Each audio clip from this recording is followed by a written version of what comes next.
성도님들 안녕하십니까? 오늘 함께 묵상할 말씀은 신명기 21장입니다. 신명기 21장은 백성들의 성결을 위한 규례입니다. 신명기 20장이 국가의 큰 사건인 전쟁에 관한 규례라면 21장은 일반 백성들의 삶을 공의롭게 하기 위한 규례입니다. 첫 부분은 미제 사건의 처리 규정입니다. 살인자를 잡을 수 없는 경우에도 피 흘림의 용서 의식은 있어야 했습니다. 그런 경우 피살 장소에서 가장 가까운 성읍의 장로들이 암송아지를 취하여 목을 꺾었습니다. 두 번째는 포로를 아내로 삼는 규례입니다. 세 번째는 장자 상속권의 규례입니다. 네 번째는 패역한 아들을 처벌하는 규례입니다. 그리고 마지막 다섯 번째는 나무에 달린 시체의 처리 규례입니다. 21장 1절과 8절 그리고 9절입니다. 내 하나님 여호와께서 내게 주어 얻게 하시는 땅에서 혹시 피살한 시체가 들에 엎드러진 것을 발견하고 그 쳐 죽인 자가 누구인지 알지 못하거든. 여호와여, 주께서 속량하신 주의 백성 이스라엘을 사하시고 무죄한 피를 주의 백성 이스라엘 중에 머물러 두지 마옵소서 하면 그 피 흘린 죄가 사함을 받으리니 너는 이와 같이 여호와의 보시기에 정직한 일을 행하여 무죄자의 피 흘린 죄를 너희 중에서 제할지니라. 이스라엘 백성 가운데 살인 사건이 일어났을 때에는 반드시 살인자를 찾아내어 심판을 받게 해야 했습니다. 그러나 살인자를 찾을 길이 없는 경우에는 공의를 만족시키기 위해서 그 사건을 미제 사건으로 남겨두어서는 안 되었습니다.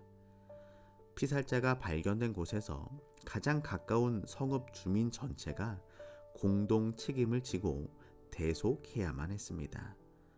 그 성읍의 장로들은 아직 한 번도 멍에를 메어보지 아니한 암송아지를 취하여 참관인 제사장들과 함께 물이 항상 흐르는 골짜기로 가서 송아지의 목을 꺾고 무죄하다는 의미로 손을 씻으면서 자기들은 피 흘린 죄가 없음을 고하였습니다. 송아지의 목을 꺾는 것은 붙잡히지 아니한 살인자에 대한 징벌을 대신 하는 것이었습니다. 이러한 의식은 한 번도 죄를 지은 일이 없는 순결한 분으로 죽을 수밖에 없는 죄인인 우리를 위해 돌아가신 예수 그리스도를 표상합니다. 10절과 14절입니다. 내가 나가서 대적과 싸움함을 당하여 내 하나님 여호와께서 그들을 내 손에 붙이심으로 내가 그들을 사로잡은 후에 그 후에 내가 그를 기뻐하지 아니하거든 그 마음대로 가게 하고 결코 돈을 받고 팔지 말라. 내가 그를 욕보였은즉 종으로 여기지 말지니라. 이 부분은 전쟁 포로에 대한 문제입니다. 전쟁이 끝난 후 포로 중에서 마음에 드는 여인을 발견하고 그 여인을 아내로 삼고 싶은 사람은 어떻게 하였을까요? 가나안 족속 여인과의 결혼은 허락되지 않았습니다. 가나안 족속의 여인은 전투 중에 모두 죽임을 당해야만 했기 때문에 포로가 될 수 없었습니다. 하지만 가나안 여인이 아닌 포로는 이스라엘 남자가 아내로 삼을 수 있었고 먼저 정결의식을 행해야만 했습니다. 정결의식은 여인이 머리를 밀고 손톱을 베는 것이었습니다. 유대인이 되겠다는 의식이었던 것입니다. 그리고 그 여인은 포로의 옷을 벗음으로써 이제 포로가 아니요 합법적인 이스라엘 백성의 일원이 된 것을 선포하였습니다. 오늘 죄의 포로가 된 우리를 살리기 위해 죄인인 옷을 벗기시고 위의 옷을 다시 입혀주신 하나님, 우리를 죄의 백성에서 하나님 백성 삼아주신 하나님께 감사한 하루가 되기를 소망합니다. 13절입니다. 또 포로의 의복을 벗고 내 집에 거하며 그 부모를 위하여 1개월 동안 애곡한 후에 내가 그에게로 들어가서 그 남편이 되고 그는 내 아내가 될 것이요. 전쟁 포로에서 이스라엘의 백성이 된 여인에게 한 달간의 애곡 기간을 주는 것은 무슨 이유가 있었을까요? 이스라엘 백성들은 죽은 자를 위하여 보통 한 달을 애곡합니다. 포로된 여인은 부모나 남편이나 자식이 전쟁통에 죽었을 것이고 온갖 불행한 일을 다 겪었을 것이므로 한 달 동안 그의 슬픔을 정리하고 남편을 맞을 준비를 하는 시간이 필요했을 것입니다. 우리는 모든 사람들의 아픔을 헤아리시고 슬픔을 잊을 시간을 주시는 하나님의 사랑을 발견할 수 있습니다. 오늘도 우리 각 개인의 슬픔과 고민을 아시고 위로해 주시는 하나님과 동행하는 귀한 하루가 되기를 소망합니다.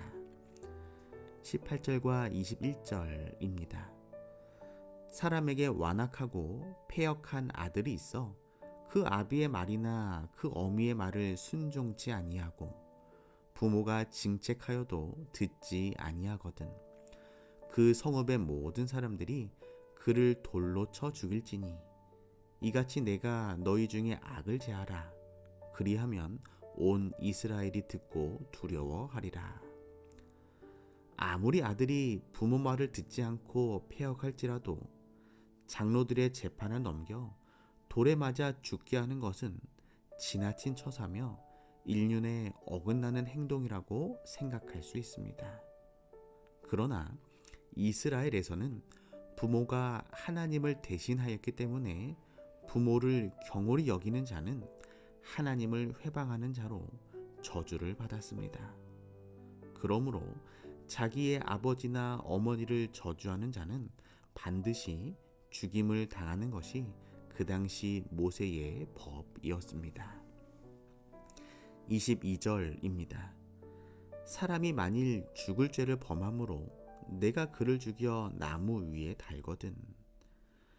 시체를 나무에 달았다는 것은 교수형을 말하는 것이 아니라 이미 죽은 시체를 나무에 매달아 공개적으로 사람들이 볼 수 있도록 하는 것을 말합니다.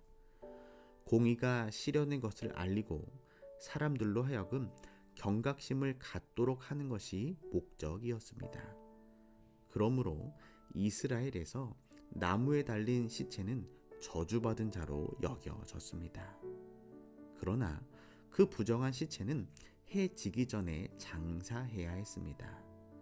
밤까지 그 시체를 방치하는 것은 그 땅을 더럽히는 것이 되었습니다.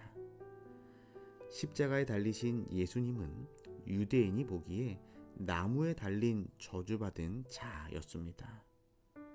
하나님의 아들께서 죄인인 우리를 구원하시려고 저주받은 자가 되신 것이었습니다. 우리는 죄인으로서 예수님 대신에 나무에 달려야만 했습니다. 그러나 예수님께서 십자가에 달리심으로 우리의 죄를 용서해 주셨고 오늘도 예수님의 그 십자가의 은혜로 우리는 살아갈 수 있는 것입니다. 오늘은 김창종 장로님 가정을 위하여 기도합니다.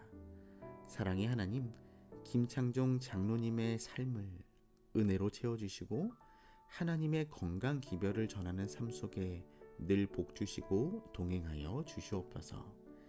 이 금선, 김성수, 김혜수 모든 가족들의 삶 속이 하나님의 은혜가 충만케 해주시고 인생의 순간순간마다 성령 하나님께서 말씀하여 주시고 복을 더하여 주시옵소서. 사랑의 예수님의 이름으로 기도합니다.